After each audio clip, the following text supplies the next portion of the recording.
Bonjour mes chers Naturolife et bienvenue dans cette nouvelle vidéo où nous allons voir ensemble les 5 signes qui montrent que vous manquez peut-être de magnésium. Mais tout d'abord, pensez à vous abonner à ma chaîne pour ne louper aucune de mes vidéos. Et pour ceux qui ne me connaissent pas, bonjour, je suis Natacha Lagarosse, naturopathe, coach en super nutrition et vie naturelle, auteur du best-seller Mon Coach Naturo, paru aux éditions Erol sous le nom de Natacha Gainsburger. Et ma mission de vie est de vous guider vers votre poids idéal, vous apprendre à bien manger et rayonner de vitalité, tout cela dans la simplicité et la joie. Si vous le souhaitez, j'ai un cadeau pour vous à télécharger immédiatement. Mon guide Les 8 règles d'or pour adopter l'alimentation santé et plaisir, c'est cadeau et c'est dans le lien dans la description ci-dessous. Alors, nous allons voir tout de suite les 5 signes qui montrent que vous manquez peut-être de magnésium, comment éviter les carences et quel magnésium choisir si vous avez décidé de vous supplémenter. Alors juste avant de voir ces 5 signes, j'aimerais juste faire un tout petit zoom sur le magnésium et l'importance qu'il a dans votre santé. Sachez que le magnésium, d'abord, c'est un oligoélément, c'est-à-dire un élément à l'état de trace dans votre corps que votre corps ne synthétise pas et qui vient obligatoirement par un apport extérieur, c'est-à-dire par les aliments ou les compléments alimentaires.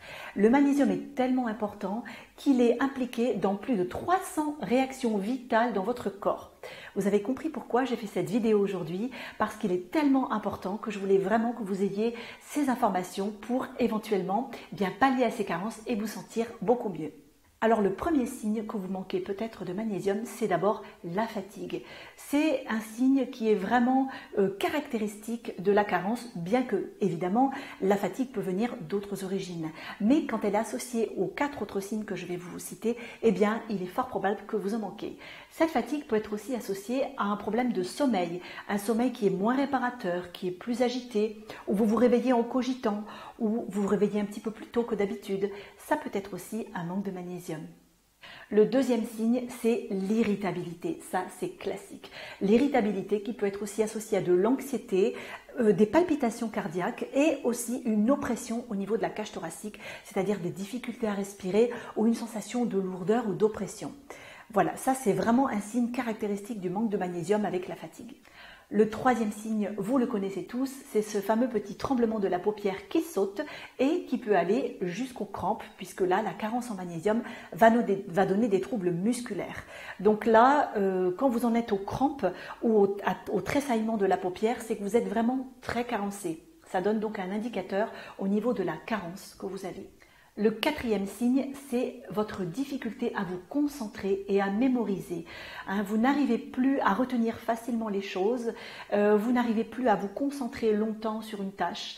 Ça ne vient pas de vous, c'est probablement une carence en magnésium qui est associée évidemment à de la fatigue et à un sommeil perturbé.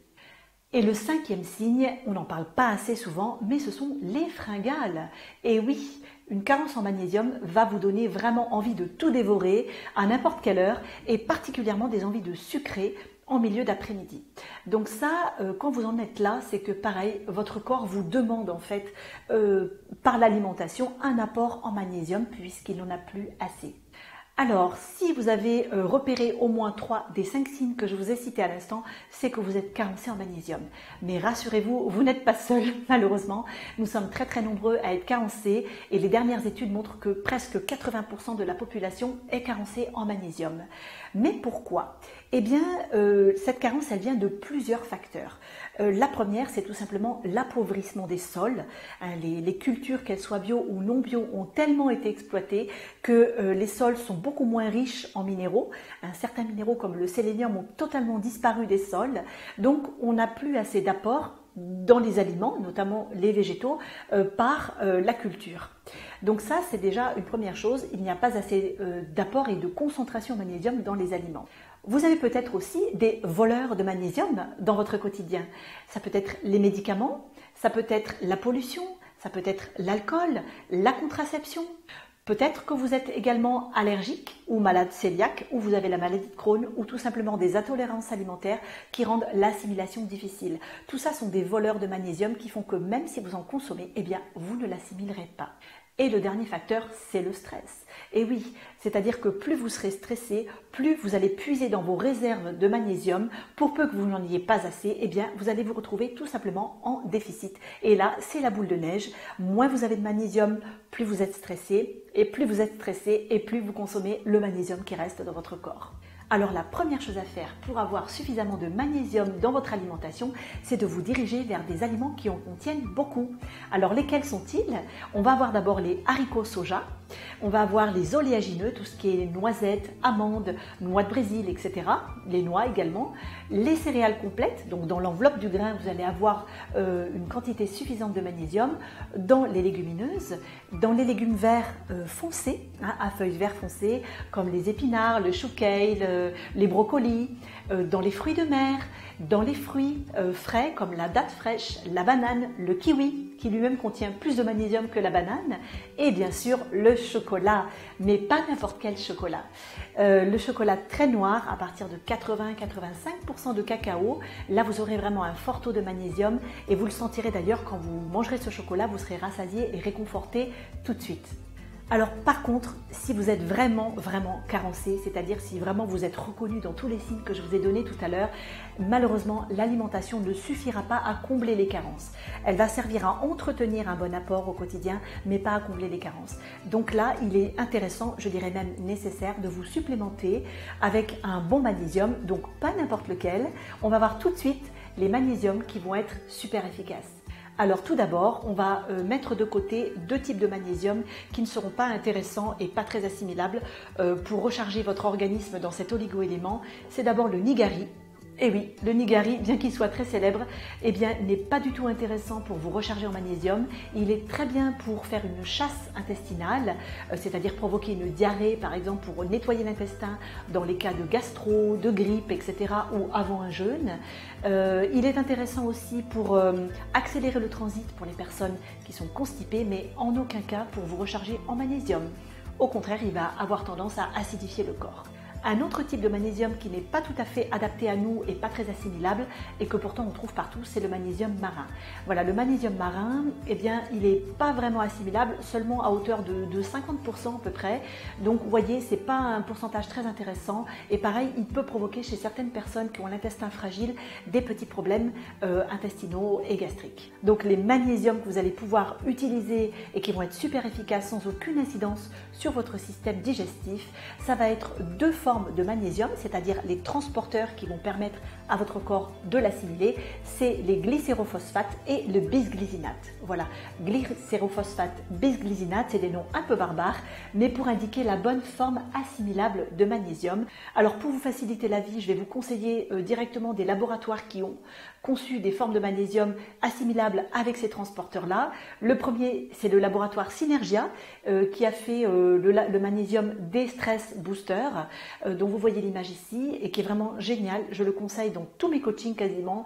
Je le prends moi-même personnellement et mon fils en prend également sous forme de sachet que je divise en deux et que je mélange à un sirop vitaminé ou du jus de pomme et ça lui fait énormément de bien parce que les petits aussi, j'en ai pas parlé, mais ont aussi besoin de magnésium.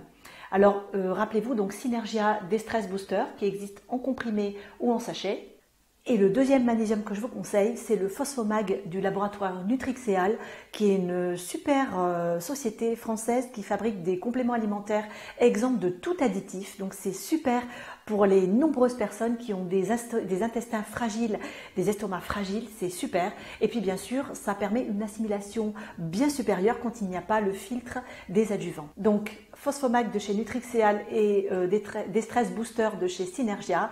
Vous pouvez y aller les yeux fermés, ils sont vraiment très très bien. Vous trouverez les liens dans la description si vous avez envie de faire une cure. Par contre, il y a un point très important que je voulais partager avec vous, c'est le dosage. Le dosage classique du magnésium, c'est environ 300 mg par jour. Mais si vous êtes très très carencé, n'hésitez pas à prendre une double dose de magnésium pendant 15 jours à 3 semaines, voire un mois, selon votre degré de fatigue et selon les symptômes que vous avez. Pourquoi? Parce qu'en fait, quand vous allez prendre une supplémentation de magnésium, eh bien, votre corps va d'abord se servir entre guillemets, mais tout ce qui est sphère nerveuse, donc pour régler les problèmes d'anxiété, d'irritabilité, de mémorisation et de hausse de morale, hein, pour hausser le moral, eh bien vous n'y arriverez que si vous avez un supplément de magnésium.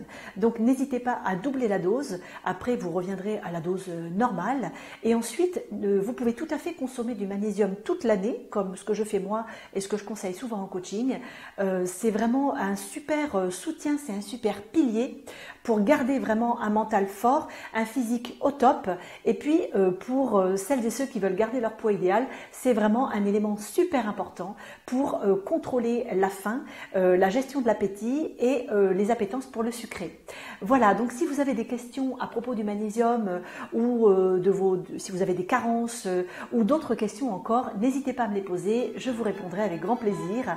Pensez à mettre un petit pouce vers le haut si cette vidéo vous a plu, actionnez la petite clochette pour recevoir les notifications de toutes les vidéos que je publie pour votre bien-être au quotidien. Et puis bien sûr, si vous le souhaitez, pensez à votre cadeau que vous pouvez télécharger tout de suite. Quant à moi, je vous dis à très bientôt pour partager d'autres vidéos. Pensez à prendre soin de vous et n'oubliez pas que vivre naturellement, c'est facile et c'est glamour.